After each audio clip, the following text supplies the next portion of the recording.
तो नमस्कार नमस्कार दोस्तों, मैं आनंद कुमार शर्मा आप सबके सामने। और आज जो हम टॉपिक लेके चलेंगे वो है oogenesis।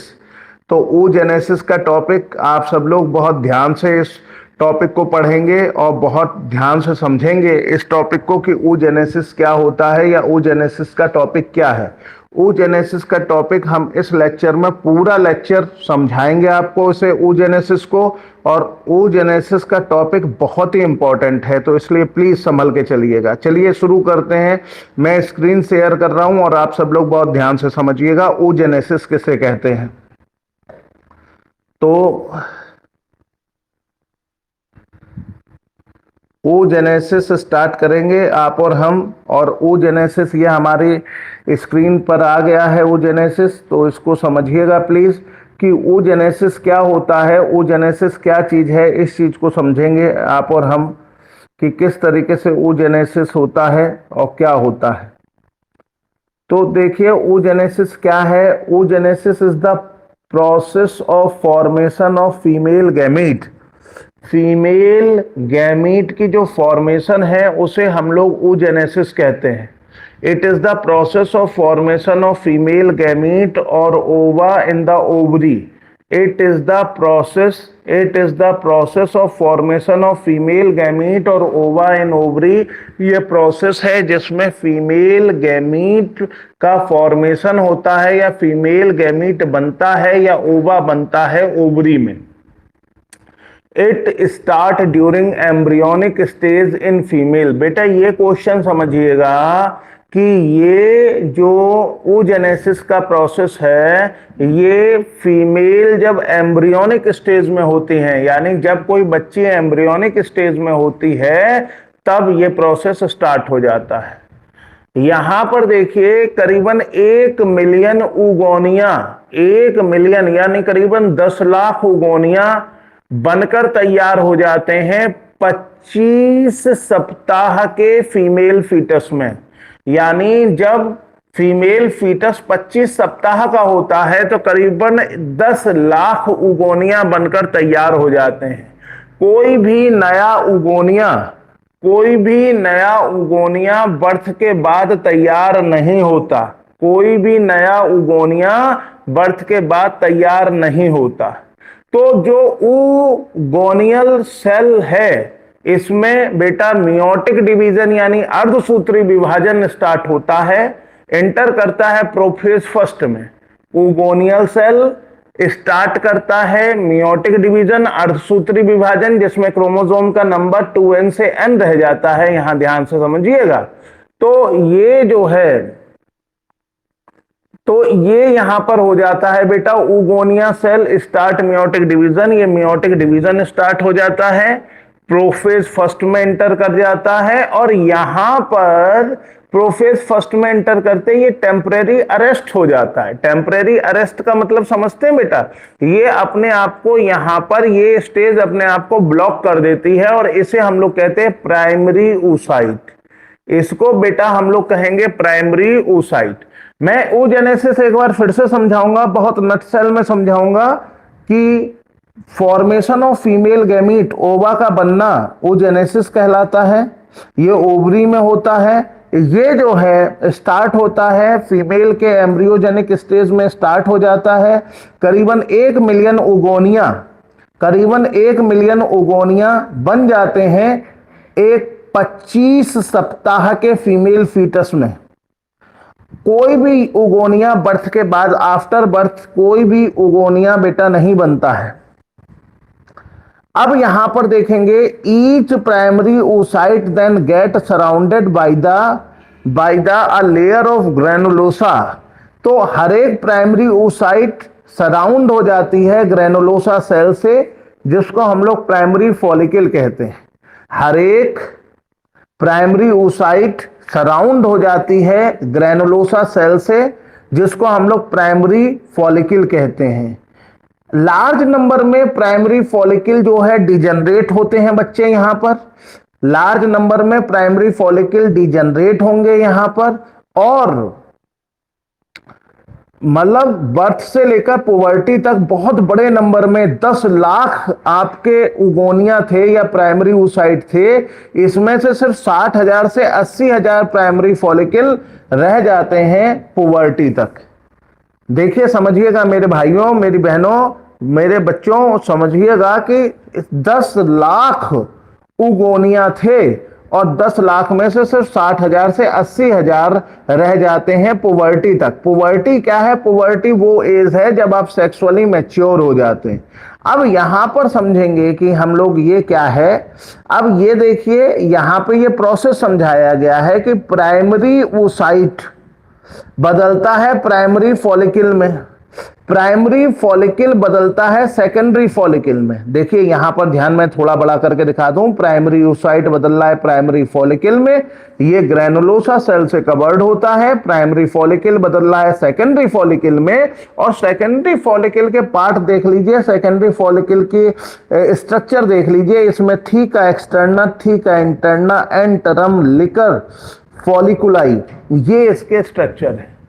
दोबारा ध्यान से समझेंगे, theca externa, theca interna, antrum, liquor folliculi, ये सेकेंडरी फॉलिकल के स्ट्रक्चर है। सेकेंडरी फॉलिकल जब मैच्योर होता है तो टर्सरी फॉलिकल में तब्दील होता है, और टर्सरी फॉलिकल की जब मियोसिस फर्स्ट कंप्लीट होती है तो बेटा ये ग्रेफियन फॉलिकल बनाता है। एक बार फिर से समझेंगे, primary follicle, primary oocyte primary follicle में चेंज होता है, प्राइमरी फॉलिकल सेकेंडरी फॉलिकल में चेंज होता है। सेकेंडरी फॉलिकल के जो पार्ट होते हैं उसमें होता है theca externa, theca interna, antrum, liquor folliculi, liquor folliculi. Secondary follicle change होता है टर्सरी फॉलिकल में जब मैच्योर होता है। Tertiary follicle meiosis first complete होती है, अर्धसूत्री विभाजन प्रथम कंप्लीट होता है और ग्रेफियन फॉलिकल बनाता है। ग्रेफियन फॉलिकल के जो पार्ट है उसमें पोलर बॉडी और सेकेंडरी oocyte, पोलर बॉडी और सेकेंडरी oocyte। अब ये सेकेंडरी oocyte जो है, सेकेंडरी oocyte मेरे बच्चों, सेकेंडरी oocyte जो है ये कवर्ड होता है, यानी सेकेंडरी oocyte में क्या क्या होता है। सेकेंडरी oocyte में जोना पेलोसिडा रैप्चर हो जाता है, जोना पेलोसिडा होती है, कोरोना रेडिएटा होती है, जोना पेलोसिडा होती है, कोरोना रेडिएटा होती है, और अब ओव्यूलेशन का प्रोसेस होता है, ओव्यूलेशन का प्रोसेस होता है। तो एक बार फिर से देखेंगे, प्राइमरी oocyte, प्राइमरी oocyte से प्राइमरी फॉलिकल, प्राइमरी फॉलिकल से secondary follicle, secondary follicle mature होगा tertiary follicle, meiosis first complete हो जाएगी ग्रेफियन फॉलिकल। ग्रेफियन फॉलिकल के जो पार्ट हैं polar body, secondary oocyte, secondary oocyte जो है उसमें क्या होता है, जोना पेलोसिडा होती है, कोरोना रेडिएटा होती है, और अब ओव्यूलेशन का प्रोसेस होता है।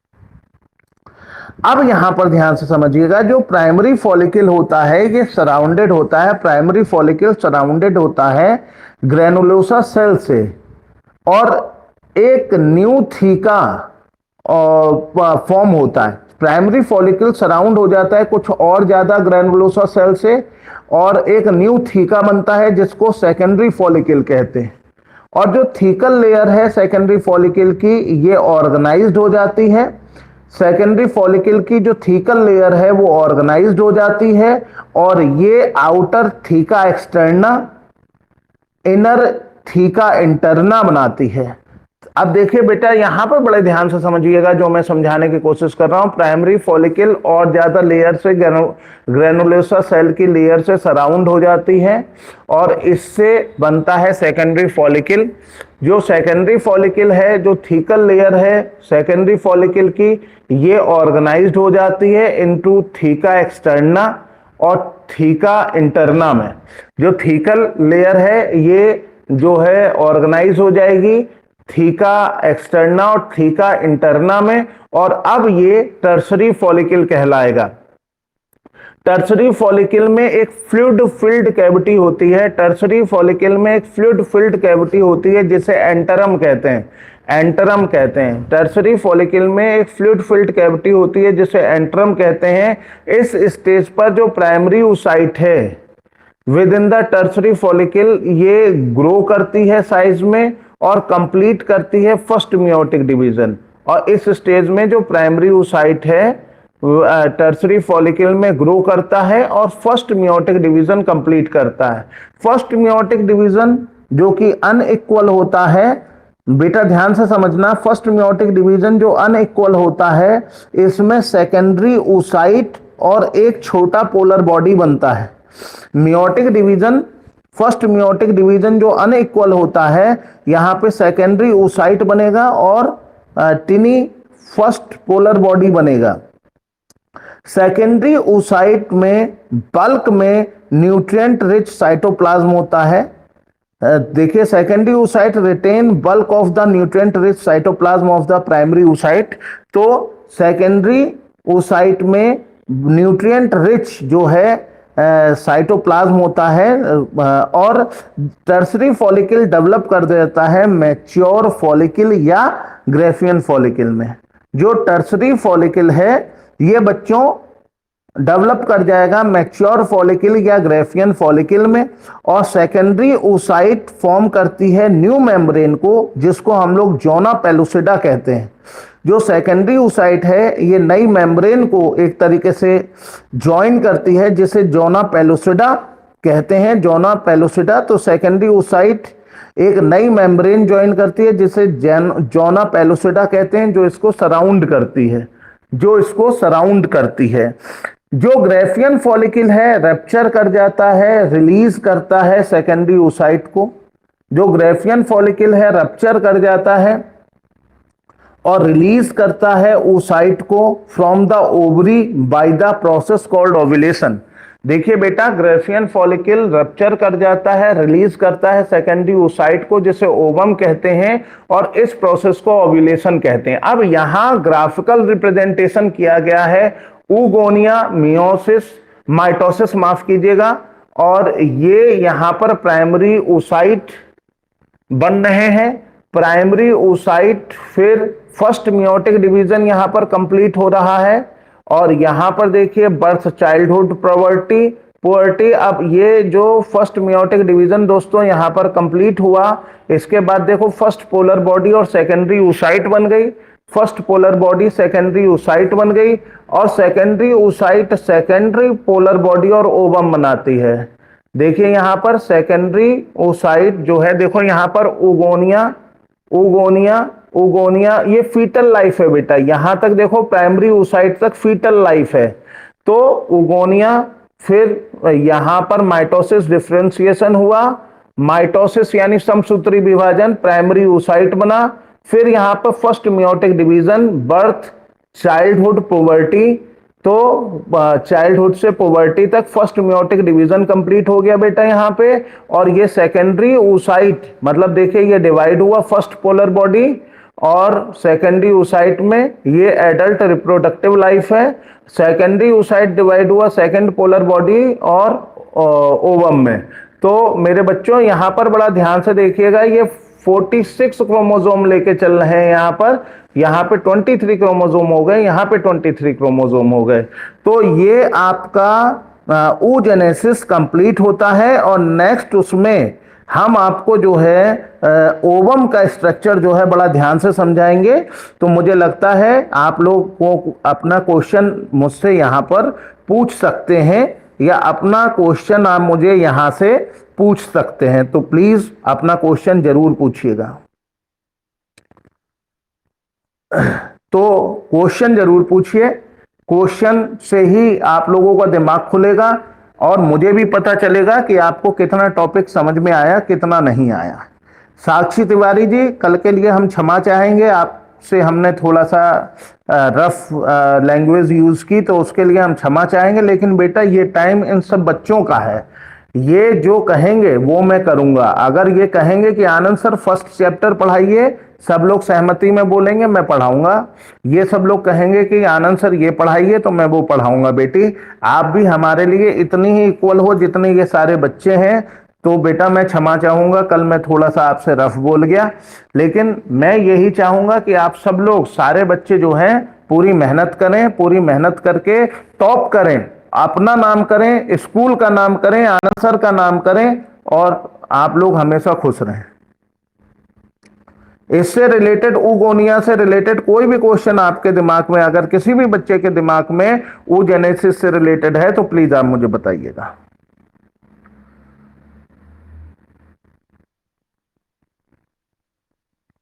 6 बच्चे सिर्फ ज्वाइन किए हैं, ये बड़ा मतलब डिजास्टर है। हम तो बड़ा दुखी होते हैं इस बात को लेके। तो ये चीज गलत है। साक्षी जी हैं, सोनाक्षी है, रिद्मा ये तो होगी होगी, ये तो मेरी बेटी है। प्रियंका भी है, दिव्या जी भी, नमस्ते दिव्या जी। हर्षदीप है, बिटिया है हमारी। लेकिन बॉयज जो हैं पता नहीं क्या दोस्त हमारे सोच रहे हैं, क्या समझ रहे हैं, हमें तो समझ में नहीं आता भाई। तो बच्चियों, मेरी बेटियों, कोई भी चीज अगर समझ में नहीं आई तो आप पूछ सकते हैं। पूरा ओ जेनेसिस चाहे तो ओ जेनेसिस मैं दोबारा आपको दोहरा सकता हूं। आप प्लीज पूछिए जरूर। आप जरूर जो है एक बार जो है आप ये जरूर कहिए कि भैया जो है हमें ये समझ में नहीं आया, ये बता दो, या इस तरीके से। सेकेंडरी फॉलिकल बता दीजिए बच्चे, बिल्कुल चिंता ना करें। सेकेंडरी फॉलिकल एक बार फिर से दोहरा देते हैं, पूरा ध्यान से देखिए। सेकेंडरी फॉलिकल क्या है?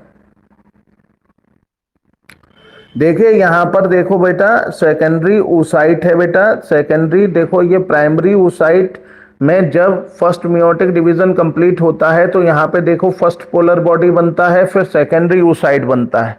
सेकेंडरी oocyte में डिवीजन होगा और सेकेंडरी oocyte में ये एडल्ट रिप्रोडक्टिव लाइफ में होता है, तो इसमें सेकेंड पोलर बॉडी और ओवम बनता है। यही ओवम जो मेरी बेटी है, यही ओवम एक मेन स्ट्रक्चर जो है वो प्ले कर रहा है, मेन स्ट्रक्चर, जो इसी के ओव्यूलेशन को हम लोग कहते हैं। चलिए बताइए और बताइए। एक क्वेश्चन आया साक्षी तिवारी जी की तरफ से, और पूछिए बेटा।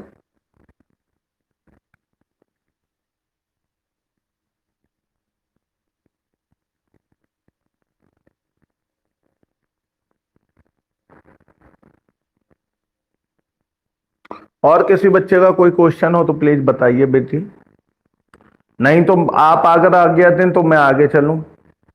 तो सहमति से सब लोग जो है आगे बढ़ने की आज्ञा दें फिर।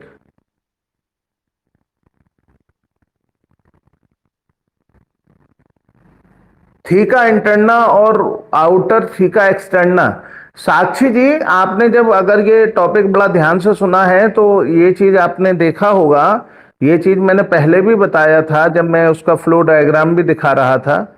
ये देखिए दीदी, ये देखिए सेकेंडरी फॉलिकल के स्ट्रक्चर है बेटा। ये सेकेंडरी फॉलिकल जो है, सेकेंडरी फॉलिकल का स्ट्रक्चर में आता है थीका एक्सटर्ना, थीका इंटरना, एंटरम और लिकर फॉलिकुलाई। तो सेकेंडरी फॉलिकल आप अगर स्पेशली सेकेंडरी फॉलिकल आप डाल दीजिए तो वो तुरंत वो स्ट्रक्चर पूरा आ जाएगा आपका, जिसमें देखिए ये एक कलेक्टिव डायग्राम दिखाया जाता है। बहुत इंपॉर्टेंट डायग्राम है ये।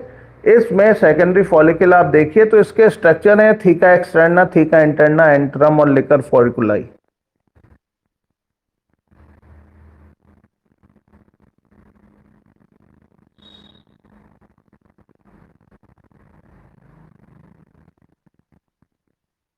और किसी बहन का और किसी बेटी का अगर कोई भी क्वेश्चन है तो प्लीज पूछिए।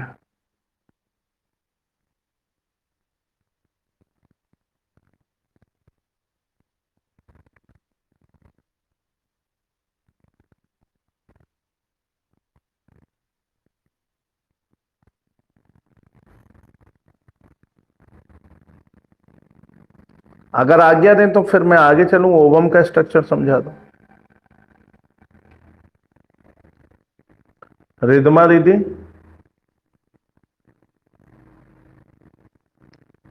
थैंक यू हर्षदीप दीदी। अभी मैं कंप्लीट कराता हूं। आप देखिए आगे चलते हैं। ओवम का स्ट्रक्चर सब लोग बड़ा बच्चे ध्यान से देखेंगे। ओवम का स्ट्रक्चर क्या है, ओवम क्या चीज होती है, इस चीज को आप लोग, हम सब लोग समझ के चलेंगे। ओवम क्या है, ओवम समझिए। ओवम देखिए, ह्यूमन एग या ओवम नॉन क्लियोडिक होता है, CLEDOIC, यानी विदाउट सेल होता है। जैसे आपने अगर मुर्गी अंडा अगर आप खाते हैं तो उसके बाहर जो सेल होता है, हमारे अंडे के बाहर सेल नहीं होता, अलिथिकल होता है। अलिथिकल का मतलब यॉक अब्सेंट होता है। और माइक्रोस्कोपिक होगा। करीबन इसका साइज 0.1 से 0.13 mm और इसका जो डायमीटर है 100 से 130 माइक्रोमीटर होता है। 100 से 130 माइक्रोमीटर डायमीटर होता है। ओवम में 3 कवरिंग होती है मेरे बच्चों। ओवम में 3 कवरिंग होती हैं। इनर जो है plasma membrane, middle glycoprotein zona pellucida और आउटर जो होता है कोरोना रेडिएटा होता है। बहुत ध्यान, ये डायग्राम बहुत ध्यान से आप लोग बनाएंगे। 5 बार, 10 बार, 25 बार बनाएंगे, जिससे कि ये टॉपिक आपको बहुत अच्छी तरीके से बेटा याद हो जाए, बहन जी याद हो जाए, जिससे कि कभी आप इसे भूलो ना। ह्यूमन एक non cleidoic without shell alecithal yolk absent microscopic होता है, जिसका साइज 0.1 से 0.13 mm और 100 से 130 माइक्रोमीटर डायमीटर होता है। ओवम में 3 कवरिंग होती हैं। Inner plasma membrane, middle glycoprotein, zona pellucida middle में आती है और outer cellular corona radiata with radially elongated scattered cell. देखो, रेडियली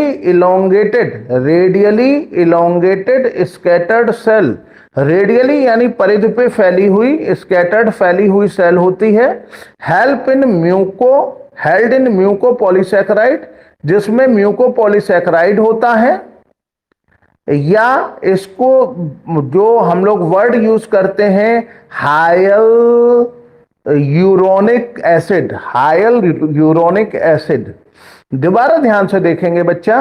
ह्यूमन एक non cleidoic without shell alecithal yolk absent होता है, माइक्रोस्कोपिक 0.1 से 0.13 mm, 100 से 130 माइक्रोमीटर डायमीटर।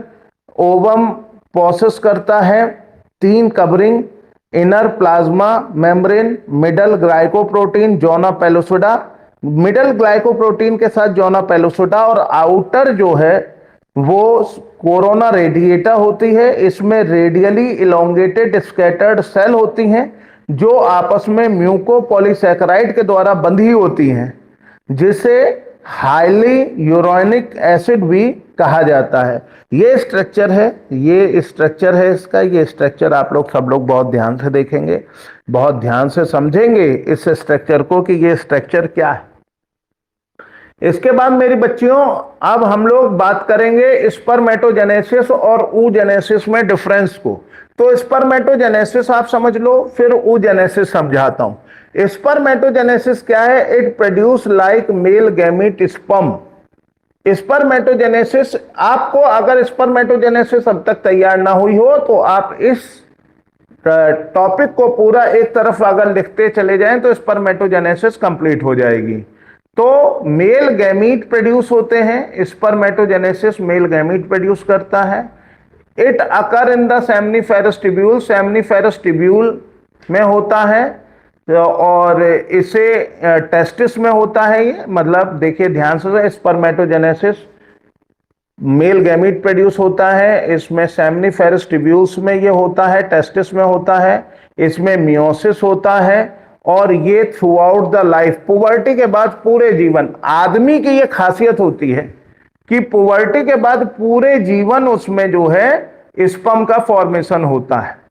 इट में प्रोड्यूस्ड, अब इसमें ये जीरो गिनने पड़ेंगे हमको, 1 2 3 4 5 6, 1 2 3 4 5 6 7 8, तो 4 के आगे 8 जीरो, इकाई दहाई सैकड़ा हजार 10,000 लाख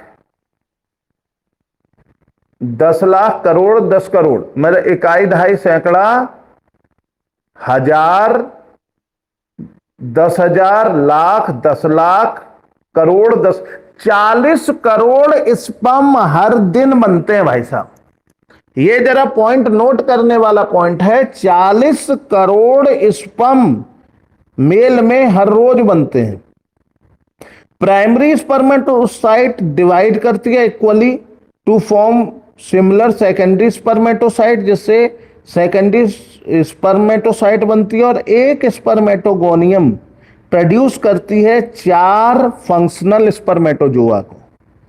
अब यहां पर oogenesis ध्यान से देखें, oogenesis को it produce female gamete produce करती है, oocyte प्रोड्यूस करती है, it occur in ovary, oogenesis ovary में होती है, इसमें मियोसिस होती है, और पुबर्टी के बाद मीनोपोज तक। देखिए ह्यूमन फीमेल में जो उसकी रिप्रोडक्टिव एज है ये पुबर्टी यानी मेनार्च के बाद शुरू होती है और मेनोपोज पर खत्म हो जाती है, यानी करीबन 11 से 13 साल की उम्र में शुरू होकर 45 से 50 साल की एज में खत्म हो जाती। ह्यूमन फीमेल नॉर्मली एक oocyte प्रोड्यूस करती है हर एक ओवेरियन साइकिल में, एक oocyte प्रोड्यूस करेगी हर एक ओवेरियन साइकिल में। प्राइमरी oocyte डिवाइड करता है अनइक्वली, एक लार्ज सेकेंडरी oocyte बनाता है और स्मॉल पोलर बॉडी बनाता है। एक oogoनियम जो प्रोड्यूस्ड होता है, एक फंक्शनल ओवम और 2 नॉन फंक्शनल पोलर बॉडीज।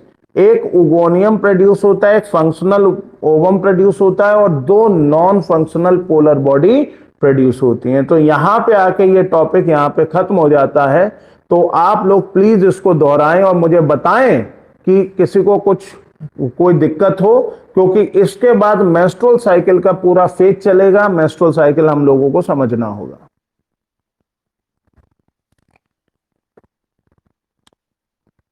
ये हम लोग यहां तक कंप्लीट कर चुके हैं।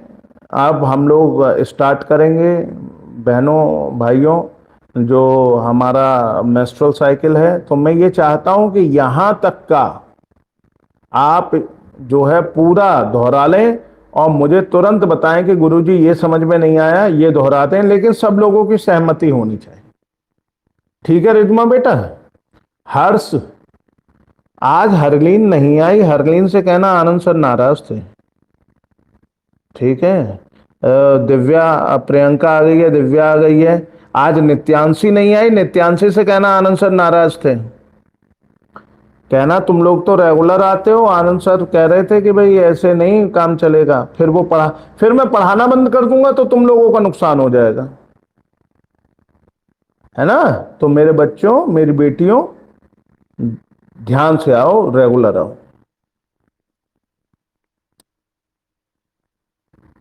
क्वेश्चन पूछो पूरे टॉपिक में से। साक्षी जी, सोनाक्षी, रिद्मा, प्रियंका, दिव्या, हर्ष चली गई। क्वेश्चन पूछो बेटा।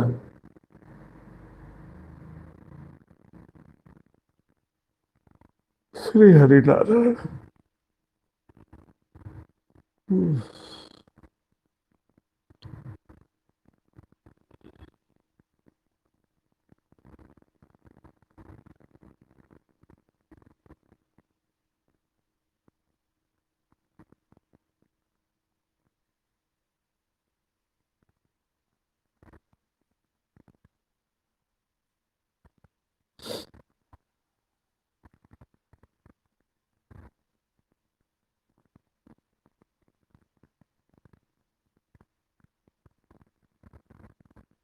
आप लोगों से इससे रिलेटेड जितने भी क्वेश्चन आ रहे हैं बेटा अपने दिमाग में, वो मुझसे पूछ लीजिए।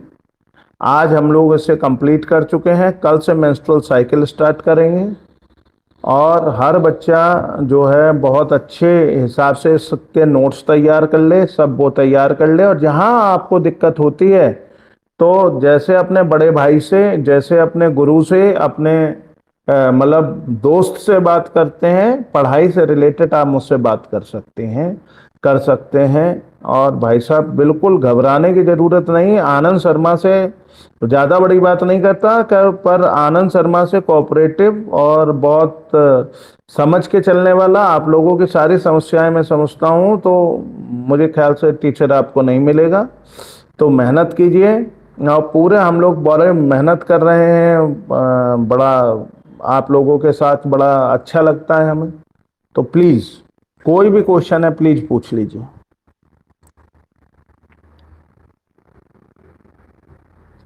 और इसके बाद इस ऐप में जो है ये आता है कि क्या ये अच्छा स्पीकर है या अच्छा वो है, तो उस पर जरूर क्लिक कर दिया करिए, जिससे कि ये हमारा भी जो है टीचमेंट वाला जो ऐप है ये थोड़ा सा पॉपुलराइज हो जाए, थोड़ा सा ये हो जाए कि हाँ भाई कैसा पढ़ाते हैं आनंद सर। सच सच कीजिएगा, झूठ मत कीजिएगा, जो भी आपको ठीक लगे वो आप लिख दीजिएगा उसमें। तो उससे थोड़ा सा ये हो जाता है कि हाँ भाई ये टीचर कैसा पढ़ाते हैं। थैंक यू साक्षी जी।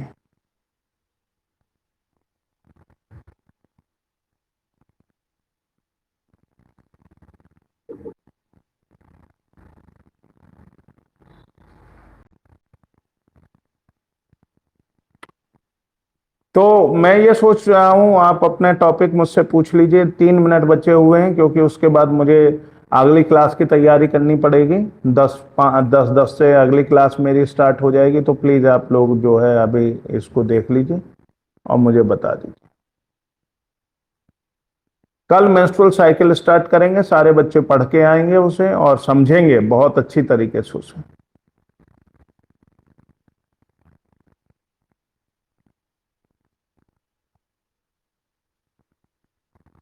हाँ, Divya ji thank you so much, कोई डाउट नहीं है आपको। तो दोस्तों ये क्लास आज हम लोग यहीं पे ख़त्म करते हैं।